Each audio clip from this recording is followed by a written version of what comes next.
Hola, hoy vamos a ver en este vídeo el tema de los acentos. Vamos a ver los acentos desde el punto de vista más básico. Este vídeo está destinado para nuestros hoplitai, esos soldados a pie que están comenzando a ver la lengua griega por primera vez. Es verdad que también puede servir de repaso y ayuda para aquellos alumnos y alumnas que pues estén ya algo más avanzados y que quieran repasar este tema. En este vídeo vamos a ver nada más que los tres o los dos tipos de acento que existen en griego. Sobre las reglas de acentuación tendremos otro vídeo. Comenzamos. Pues bien, en griego tenemos, igual que en cualquier otra lengua, dos tipos de acento, el acento tonal y el acento gráfico. El acento tonal es el acento que pronunciamos y el acento gráfico es el acento que escribimos, como las propias palabras lo indican. Sobre el acento tonal en griego se ha escrito muchísimo, porque como no sabemos cómo sonaba la lengua griega, ello ha dado lugar a las más diversas elucubraciones. Muchísimos autores apuntan a que necesariamente el acento griego era un acento musical, en el cual, pues allí donde vemos un acento gráfico, lo que estamos notando es que hay un ascenso en la línea melódica, es decir, se produce un sonido más agudo. De cualquiera de las maneras, fuera esto verdad o no, necesariamente el acento, por lo tanto, va a indicar una mayor tensión. Es decir, si la parte, la sílaba que estamos acentuando es más aguda, necesariamente tendrá que ser más tensa, con lo cual, de una manera o de la otra, habrá mayor tensión en esa sílaba, de tal manera que si lo pronunciamos a nuestra manera, es decir, solamente tensando la sílaba, estaremos bastante cerca de lo que pudiera haber sido el acento griego clásico. Como digo, el acento tonal se marca en el texto escrito con una serie de grafías, y ahora lo veremos. El acento gráfico lo vamos a situar o bien en la segunda parte de una sílaba, cuando estamos hablando, por ejemplo, de sílabas largas, ¿no? Tenemos A, por ejemplo, una A larga.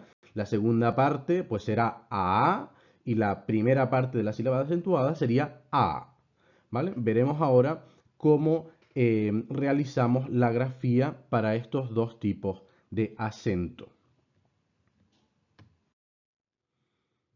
Bien, vemos aquí tres maneras de escribir. Vemos acento agudo, acento grave y acento circunflejo.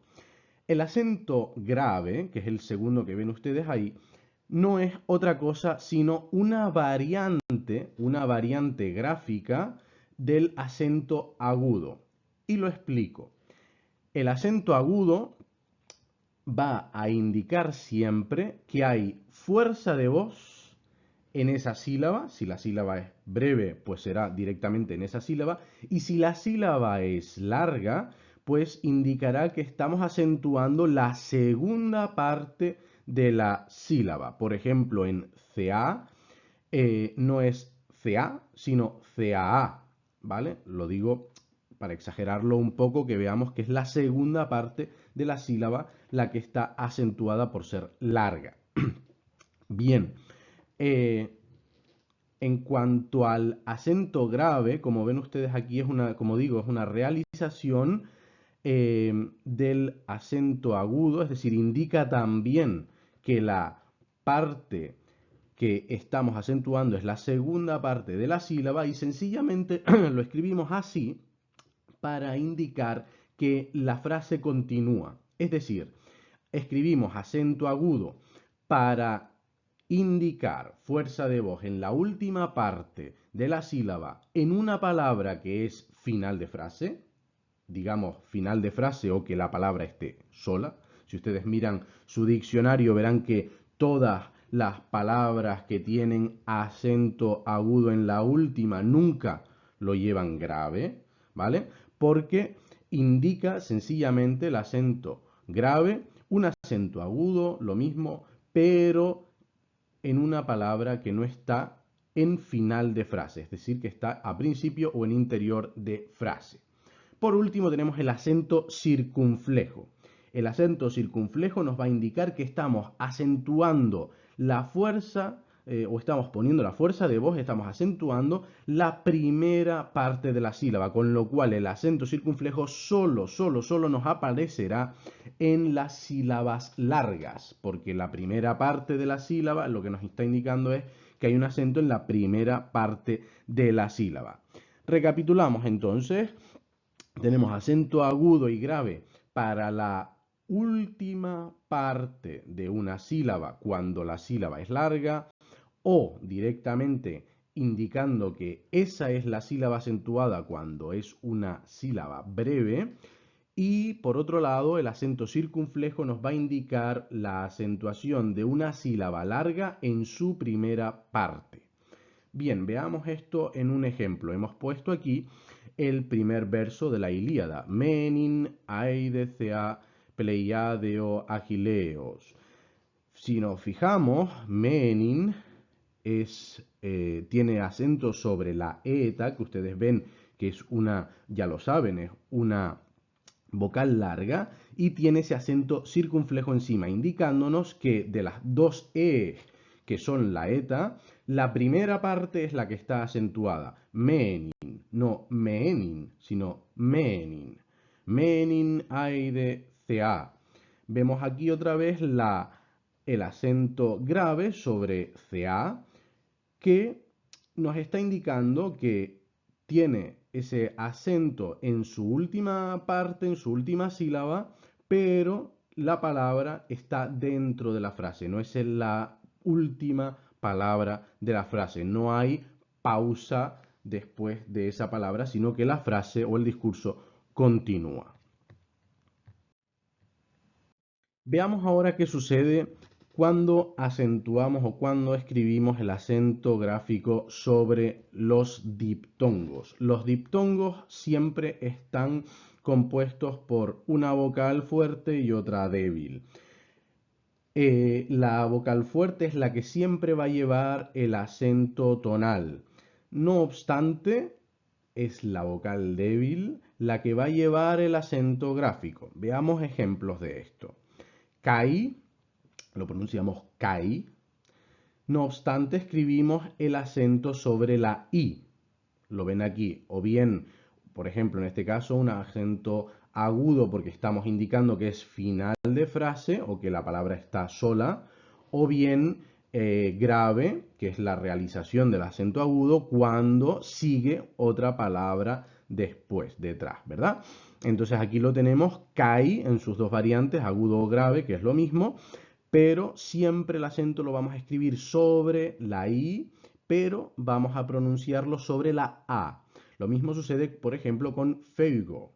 Lo vemos aquí, la fuerza de voz, el acento tonal va sobre la epsilon, no obstante, el acento gráfico lo vamos a escribir sobre la Y. O en aegyptos. Lo vemos ahí, no pronunciamos aegyptos, sino aegyptos, porque la vocal débil es, como digo, la que lleva el acento gráfico, no obstante, está indicando que la fuerza de voz va sobre la vocal fuerte. En el caso de los llamados diptongos impropios, ¿qué es esto de los diptongos impropios? Pues cuando tenemos la iota subscrita o adscrita. Ustedes saben que suscribimos la iota y no la pronunciamos. Por ejemplo, en las palabras femeninas de la primera declinación, bueno, femeninas o masculinas, en las palabras de la primera declinación en el dativo siempre es una A, y no obstante lleva esa iota subscrita que no pronunciamos, y cuando escribimos en caracteres capitales, ¿verdad? Normalmente, pues esa iota pasa de ser subscrita a ser adscrita y sigue sin pronunciarse. En este caso, no es que tengamos un diptongo, es que tenemos una iota que se ha dejado de pronunciar y no obstante se sigue escribiendo por cuestiones ortográficas. En este caso no va a ser nunca la iota la que lleve el acento gráfico encima, lo va a llevar siempre la vocal acentuada. Es decir, por ejemplo, en este caso, si tenemos Hades, pues aquí tenemos, ¿no?, la A con su acento gráfico. Todas las palabras griegas las vamos a acentuar siempre, siempre, siempre, siempre, o bien con su acento agudo o grave, o bien con su acento circunflejo, si lo llevara, excepto una serie de palabras que vamos a ver a continuación. Las palabras clíticas, o bien proclíticas, o bien enclíticas. ¿Qué es esto de proclíticas o enclíticas? Son aquellas palabras que no tienen acento propio y que se apoyan en la palabra a la que van acompañando, o bien por delante, estos son las proclíticas, ¿vale? O bien por detrás, estos son las enclíticas. ¿Cuáles son las palabras proclíticas? Pues son los artículos masculino y femenino en nominativo, tanto en plural como en singular. Ho, he, hoi, hai son palabras proclíticas. No llevan acento, apoyan su acento en la palabra a la que van acompañando, como por ejemplo nautes o por ejemplo hai nautai, ¿no? No acentuamos el artículo, sino que acentuamos, el artículo va apoyado en el acento de la palabra a la que va acompañando. Algunas preposiciones como por ejemplo en, ¿vale?